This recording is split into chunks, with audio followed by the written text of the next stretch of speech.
Kanchipuram వకుడా silks నాణ్యత మా ప్రాధాన్యత. మదీనాగూడ, మియాపూర్, హైదరాబాద్ లో త్వరలో శుభారంభం. ఇంకొకసారి వాళ్ళతో మాట్లాడకూడదు అనుకున్న కంటెస్టెంట్ ఎవరు?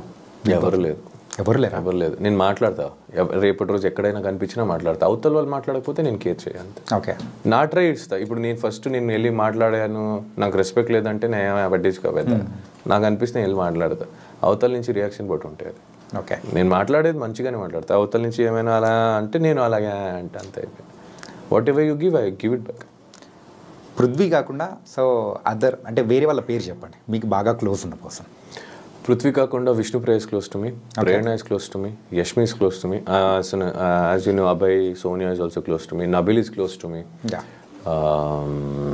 ఇంకా చాలు బ్రో, ఏంటంటే అందరి పేర్లు చెప్పేస్తున్నారు. Hariteja is close to me. హరితేజకి నాకు మంచి ఒక గుడ్ ఫ్రెండ్షిప్ బాండ్ ఏర్పడింది. So she is close to me. గంగావా is close to me, I love her. అంటే ఒక్కొక్కరికి ఒక్కొక్క డిఫరెంట్ బాండింగ్ అనేది కూడా ఉన్నది. ఆబ్వియస్లీ ఉంటాయి. ఇప్పుడు అందరూ నాన్న అవరు, అందరూ అన్న అవరు, అందరూ తమ్ముడు అవరు కదా. అక్క అవుతారు, ఫ్రెండ్ అవుతారు, చెల్లెలు అవుతారు. సో ఈ ఉన్న ఈ 100 days జర్నీలో సో ద బెస్ట్ కుక్ అనిపించింది ఎవరు? Hariteja is a good cook, Sita is a good cook. అంటే ఒక్కొక్కరు ఒక్కొక్క దాంట్లో టేస్ట్లో మస్తు కుక్ చేసేవాళ్ళు. అట్లా చూస్తే నేను మంచి కుక్ చేసేవాడిని కొన్ని ఐటమ్స్. ఓకే, మటన్, నేను వండే మటన్ చాలా ఇష్టం అందరికి. సాంబార్ ఇష్టం, నేను వండే సాంబార్ అందరికి. తేజ కుక్ మంచి కుక్ చేస్తాడు. వరస్ట్? ప్రేరణ కూడా మంచి కుక్. వరస్ట్ అనే క్యాండిడేట్ని ఎప్పుడు మనం దించలేదు. నచ్చలేదు అనుకుందాం. అలా ఏం లేదు. బికాజ్ నాకు ఫుడ్లో ఉప్పు కారం ఎక్కువ అయినా నేను తింటా. బికాజ్ నాకు నచ్చదు అని ఉండదు అక్కడ. నాకు food is important in that place to everyone. దాన్ని ఎలా రెడీ చేయొచ్చో దాని మీద ఉంటాం. There is no worst cook, it happens. Worst cook అని ఏమీ లేదు. మా ఇంట్లోనే మా అమ్మ తెలియకుండా ఉప్పు ఎక్కువ వేసేస్తుంది. ఉప్పు వేయదు ఒక్కొక్కసారి. It's not, she doesn't mean she cooks, she is the best cook in the world for me. So it's like that. And Bigg Boss వెళ్ళే ముందు కూడా మీరు చాలా వరకు వినే ఉంటారు, ఏంటంటే బిగ్ బాస్కి వెళ్ళొచ్చిన వాళ్ళకి తర్వాత అవకాశాలు కానీ సో వాళ్ళ లాంగ్ టర్మ్ కెరియర్ని సెట్ చేసుకోవడంలో సంథింగ్ దే విల్ ఫిక్కల్ అవుతూ ఉంటారు. సరిగ్గా సక్సెస్ అవ్వలేదు అని కూడా. అంటే మేబీ అది కూడా అయి ఉండొచ్చు, లేదా వాళ్ళకి ఏది ఇష్టమో అదే ఉండొచ్చు కదా. అంటే మనం బిగ్ బాస్ నుంచి బయటికి వచ్చిన తర్వాత ఎక్కడ కనపడట్లేదు, చాలా ప్రాజెక్ట్స్ తీయట్లేదు, చాలా వరకు ప్రాజెక్ట్స్ లేదు అనేవాళ్ళు ఉండొచ్చు అని మీరు అంటున్నారు. నేను ఎలా చూస్తానంటే వర్క్ సింపుల్గా ఉండాలేమో అనిపించిందేమో. మరి నెక్స్ట్ మీ మూవీ ఎలా ఉండబోతుంది? విన్నర్ అయ్యారు. విన్నర్ది సపరేట్ వదిలేయండి, అది షో వరకే. అది దాని తర్వాత I have a normal life to lead. Okay, so నా కెరీర్కి నేను కావాల్సిన ప్రాజెక్ట్కి obviously I try my level best to entertain every one. దానికి నేను ఖచ్చితంగా నా 100% ప్రయత్నం నేను ఇస్తాను. అంటే సో నిఖిల్ నుంచి మేము మూవీ ఎక్స్పెక్ట్ చేయొచ్చు. Really? Series, web series, serial కూడా చేయొచ్చు. నేను సీరియల్ వదిలేస్తాను చేయను, ఎందుకంటే that is the base, that is where people start loving మీ. ఆ ప్లేస్ని నేను వదులుకోలేను. కానీ ఇప్పుడే చేస్తాను, అప్పుడు చేస్తాను చెప్పలేను. నేను అంటే చూసుకొని చేద్దాం. Whatever I do, let me do a neat వాళ్ళ డీసెంట్ నైస్ మంచిదే. అలానే ఏది పడితే అది దొరికిందంతా చెయ్య. Which I feel it is good, I will try to do that project. అంటే పాస్ట్లో ఎవరైనా విన్నర్స్ అయిన వాళ్ళు సీరియల్స్ బ్యాక్గ్రౌండ్ నుంచి వచ్చిన వాళ్ళు కంప్లీట్గా సీరియల్స్ని పక్కన పెట్టేసి they are trying for the other things ఉన్నప్పుడు నిఖిల్ కూడా అలాగే వెళ్తారేమో అని ఒక అంటే అదే ఇప్పుడు నాతో మాట్లాడితే క్లారిటీ దొరుకుతాయి. నన్ను అడగకుండానే వాళ్ళే జడ్జ్మెంట్ తీసేసుకోవడం నిఖిల్ ఇలాగే చేస్తాడనేది. సో అక్కడే కొన్ని నేను అలాంటి వాళ్ళ కోసమే నేను పర్టికులర్గా నేను అలాంటి వాళ్ళకి అందరికీ ఏం చెప్తానంటే ఒక మంచి ప్రాజెక్ట్ సీరియల్ వస్తే ఖచ్చితంగా నేను సీరియల్ కూడా చేస్తాను. ఓకే, సో ఫైనల్గా అయితే ఎలా అయితే ఉంది ఎంటర్టైన్ చేయడం. నేను ఆర్టిస్ట్, నాకు language barrier, state barrier, country barrier, place barrier or the stage barrier ఉండదు. So I'll do wherever I want to go, I'll go whatever I want to do as an actor, I do. Okay, and big బాస్లో ఉన్న రోజుల్లో so మీకు బాగా ఇష్టమైన రోజు ఏంటి? Family week and బస్తా ఆడిన గేమ్. ఫినాలే టైంలో విజయ్ సేతుపతి గారు, మంజు వారియర్ గారు, ఉపేంద్ర గారు వీళ్ళందరూ వచ్చింది. అండ్ మెయిన్ ఫినాలేలో రామ్ చరణ్ అన్న వచ్చింది. ఇవన్నీ చాలా obviously it's a memorable, whole show is a memory for me. Okay, so దాంట్లో హైలైటెడ్గా ఇవి. అండ్ గెట్టింగ్ నాకు కొంతమందితో ఏర్పడిన బాండ్స్, వాళ్ళతో జరిగిన జర్నీ. ప్రేరణకు నాకు అంత జర్నీ ఉందని తెలియదు. బయటకు వచ్చిన తర్వాత we have a beautiful memories which we got. విష్ణుతో ఉంది, పృథ్వీతో ఉంది, యష్మితో ఉంది, అవినాష్, రోహిణి వీళ్ళందరితో ఉంది. So everything is memory and that is my ఆస్తి. యాక్చువల్లీ మెమొరీ ఈజ్ మై ఆస్తి. Memories are the real assets which you give someone while going and which you take with you while going. Family వీక్కి ముందున్న నిఖిల్కి so అంటే లోపలికి వచ్చిన తర్వాత family members ఇచ్చిన inputs కొన్ని ఉంటాయి. ఆ ఇన్పుట్స్ తర్వాత మీ గేమ్లో ఏమైనా మార్పులు ఏమన్నా చేసి ఏం మారుస్తాం భయ్యా, ఎన్ని రోజులు మారుస్తాం. మా అమ్మ వచ్చి ఏదో చెప్పారు, అది నేను చేసి ఉంటే అందరితో బాగుండాల్సింది. అందరు సేమే ఉన్నారు. బేసిక్లీ అదే చెప్తాను, నువ్వు గట్టిగా మాట్లాడితే నేను ఇన్ని రోజు ఎందుకు మాట్లాడలేవు అడుగుతావు. మళ్ళీ ఎందుకు అడుగుతావు నువ్వు? బేసిక్లీ అది క్వశ్చన్ మీరే అడుగుతారు, ఆన్సర్ మీరే చెప్తారు. మళ్ళీ అడగడం ఎందుకు, చెప్పడం ఎందుకు? సో ఇట్స్ ఓకే, తీసుకునే వాళ్ళు తీసుకుంటారు. మా అమ్మ చెప్పింది ఏం తీసుకోలే, చెప్పారు, అమ్మ వచ్చింది పాప ఏవో అనిపించి ఉండొచ్చు, సరే అమ్మ ఓకే అమ్మ అనుకున్నా. ఇప్పుడు దాంట్లో వల్ల నేను ఎంతవరకు నెగిటివ్ వెళ్తాను, అరే నేను ఎలా కనిపిస్తాను, it's not in your hand. నీకేమనిపిస్తుందో చెయ్యి. చూసేవాళ్ళు ఎలా కావాలన్నా చూస్తారు. సింపుల్గా చూసేవాళ్ళు ఎలా చూస్తారంటే, నిఖిల్ ఒకరితో వెళ్తుంటే ఫ్రెండ్తో వెళ్తున్నారని కూడా కొంతమంది అనుకుంటారు, ఫ్యామిలీ వాళ్ళతో వెళ్తున్నారని, కొంతమంది చెల్లితో నడుచుకెళ్తున్నాడు, కొంతమంది గర్ల్ ఫ్రెండ్ వేసుకొని వెళ్తున్నాడు అనుకుంటారు. ఇంతకు బయట నుంచి అంటే బయటికి వచ్చిన తర్వాత ప్రపోజల్స్ ఏమన్నా వచ్చాయా? వచ్చాయి. ఎనీ అంటే కొంచెం పెండింగ్ వర్క్ అంటే పెండింగ్ ఫైల్స్ పెట్టినట్టు అలా పెండింగ్లో ఎవరన్నా పెట్టారా? లేదు, it's like basically the journey which I have gone through till now. నేను ఏమేమి చూసాను, ఏమేమి జర్నీ త్రూ వచ్చాను. So I prefer people whom I know personally.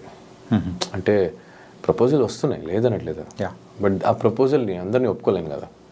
I have my thoughts somewhere, I have my career to concentrate, I have my family to take care. నాకు ఒక ఉంది, దాని మీద కాన్సన్ట్రేట్ చేస్తా.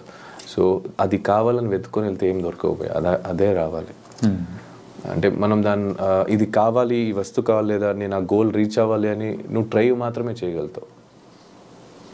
ఆ వ్యక్తి పరంగా చూస్తే ఆ వ్యక్తి మనం ట్రై చేసే వరకు చేయగలుగుతాం, but going behind all the time is wrong. నాది అయితే నా దగ్గరికి వస్తుంది.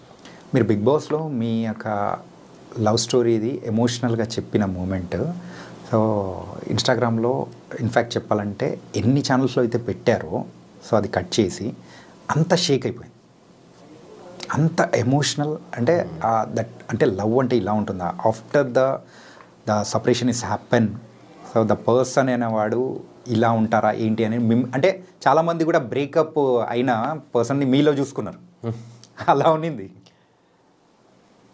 సిచ్యువేషన్. అలాగే ఉంటుంది ఇంకా బ్రేకప్ అయిన తర్వాత, ఇంకేం చెప్తావు. ఓకే. అండ్ బయటకు వచ్చిన తర్వాత ఆదివారం పరివారం దాంట్లో మీరు పార్టిసిపేట్ చేశారు కదా? అవును. ఎలా ఎపిసోడ్ బాగా అనిపించింది. It was good. After long time మా స్టేజ్ ఎక్కడం వల్ల మా బ్యాచ్ అందరూ కలవడం, everyone are my friends there actually. Someone special also happen. Everyone is special to me there. Someone special అంటే ఇంకా మా అమ్మ వచ్చింది. నేను అమ్మ గురించి అడిగా. నేను అమ్మ గురించి చెప్పా. అంటే ఫైనల్గా అమ్మ వచ్చినప్పుడు మాత్రం కొంతమంది అక్కడ లేరు, వెళ్ళిపోయారని చెప్పేసి కూడా కొంతమంది కామెంట్స్ కూడా అట్లా పెడుతూ నిన్నారు. పెట్టేవాళ్ళు పెడతారు భయ. నేను అదే చెప్తాను కదా, ఎంతమందికి సమాధానం చెప్తారు, ఎంతమంది దగ్గరికి వెళ్ళి బోర్డు పెడతారు. ఓకే. ఇప్పుడు నేను ఎవరికి చెప్పాలో వాళ్ళకి అర్థమై ఉంటుంది, ఎవరు అర్థం చేసుకోవాలో వాళ్ళకి చెప్ప అవసరం లేదు. ఇంకా లేదు ఇది అది కాదు అది ఇది అది కాదు అనే వాళ్ళకి అనిపిస్తూనే ఉంటుంది. మీరు ఇది కాదు ఇది అని చూపించినా వాళ్ళకి అది కాదు ఇది అనిపిస్తూ ఉంటుంది. సో కాళ్ళు లాగే వాళ్ళు కాళ్ళ వద్దు అది ఇదే కూడా అదేనా, కాళ్ళు లాగే వాళ్ళు కాళ్ళ దగ్గర ఉంటారు, ప్రేమించే వాళ్ళు మనసులో ఉంటారు, అయిపోయింది. Nice bro. అండ్ ఇంకా అమ్మ దగ్గర నుంచి వచ్చే మాట కామన్గా ఒకటే వస్తూ ఉంటుంది, అందరూ కూడా వెయిట్ చేస్తున్నమాట, మ్యారేజ్ ఎప్పుడు? యాక్చువల్లీ లాస్ట్ ఇంటర్వ్యూలో కూడా అడిగారు, మా అమ్మాయి ఎప్పుడు ఒకే మాట మీద ఉంటుంది, నెక్స్ట్ ఇయర్ కూడా అడగండి, ఇంకా 2 years అండి అంటుంది. సో అది మ్యారేజ్ అనేది ఇట్స్ లైక్ ఇట్స్ రిటర్న్, ఎప్పుడు అవుతుందో అప్పుడు చూద్దాం, ఎప్పుడు రాసి పెట్టి ఉంటుందో అప్పుడు అవుతా. ఓకే.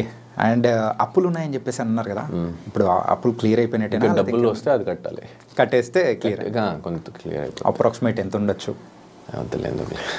ఇది వచ్చే దాంట్లో 100 రూపాయలు ఒక 35-40 రూపాయలు ఉంటాయి. ఇది చూపించండి, అయితే ఆన్సర్ చెప్పకపోతే ఇది చూపించచ్చు.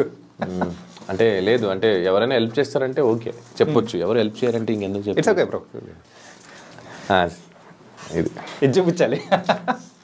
యా, ఫైనాన్షియల్ మ్యాటర్ దగ్గరికి వచ్చేటప్పటికి మాత్రం ప్రతి ఒక్కరు బేసిక్లీ చిన్నప్పటి నుంచి ఎవరైనా అడగండి, ఆడవాళ్ళ దగ్గర ఏజ్ అడగకూడదు, అబ్బాయిల దగ్గర శాలరీ అడగకూడదు అంటారు.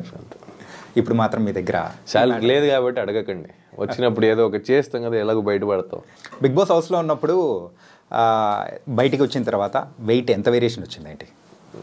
10-11 దాకా మినిమం ఉంటాయి ఈజీలీ. నేను లోపుకి వెళ్ళినప్పుడు 94 ఉండే, బయటికి వచ్చినప్పుడు 81, 82 సంథింగ్. అండ్ సో మీరు లోపలికి వెళ్ళే ముందు సో ఒక పిఆర్ టీం అనేది కూడా ప్రతి ఒక్కరు పెట్టుకుంటారు కదా. సో అలా మీకు పిఆర్ టీం చేసింది ఎవరు? ఎందుకంటే యూజువల్గా ప్రతి ఒక్కరి దగ్గర వెళ్తున్న టైంలో కూడా నెగిటివ్ అనేది జరుగుతూ అట్లా పాస్ ఆన్ అయిపోతూ ఉంటుంది. కానీ మీ విషయం వచ్చేటప్పటికి ఏదైనా వచ్చినప్పుడు మాత్రం సడన్గా మధ్యలో కట్ ఆఫ్ అనేది కూడా జరుగుతుంది. అంటే సడన్గా అది పాజిటివ్గా టర్న్ అయిపోవడం అనేది కూడా జరిగింది. ఏ టెలికాస్ట్లోనా? నో, బయట.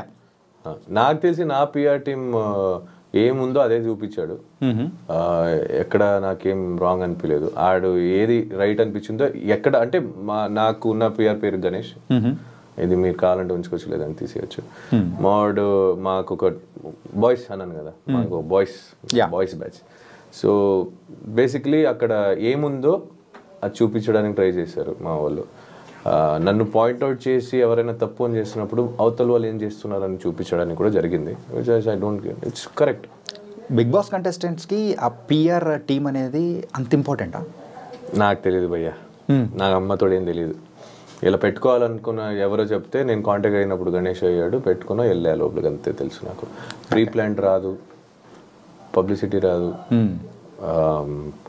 గెలవాలంటే ఏం చేయాలో బయట నుంచి తెలియదు, ఎంత ఖర్చు పెడితే ఎంత ఏమవుతుంది అని తెలియదు, ఖర్చు పెడితేనే గెలుస్తామని తెలియదు, అంత డబ్బులు లేవు. అంత డబ్బులు ఉంటే బిగ్ బాస్ వచ్చేవాడే కాదు. ముందే చెప్పారు మీరు అప్పులు కూడా ఉన్నాయని. ఇంకా మా దాని మీద ఈ గెలవడానికి డబ్బులు ఖర్చు పెట్టి అప్పులు చేసుకునే అంత ఓపిక నాకు లేదు, అంత ధైర్యము లేదు. ఉన్న అప్పులు పోతే కొంచెం ప్రశాంతంగా బతకొచ్చు అనే ఒక హ్యాపీనెస్కి ఇంకా గోయింగ్ ఫార్వర్డ్. సో ఇలాంటిది మాకు రావు. మా టీము కూడా అంత చెప్పేసా, ఏముందో చేయరా నాకు అన్నట్టు, అన్న నీకు ఎలా అనిపిస్తుంది ఉండన్నా మేము చూసుకుంటూ ఉన్నారు, అయిపోయింది డన్. యా, అండ్ మీరైతే ఇంకా మమ్మల్ని బాగా ఎంటర్టైన్ చేయాలి త్రూ యువర్ ప్రాజెక్ట్స్, సిరీస్ అయినా, మూవీ అయినా అండ్ సీరియల్స్ అయినా, ఎనీథింగ్. నెక్స్ట్ మీరు తీసుకునే స్టెప్ ఏదైతే ఉందో, ఇంకా మిమ్మల్ని చూసే ప్రేక్షకులు ఇప్పుడు ఫ్యాన్స్ ఇంకా ఎక్కువ అయిపోయారు. మాలాంటి ఫ్యాన్స్ అందరూ కూడా ఉన్నారు మీకు. Okay, and all the best bro. Thank you so much bro. Thank you Chanakya bro. Thank you so much for having me.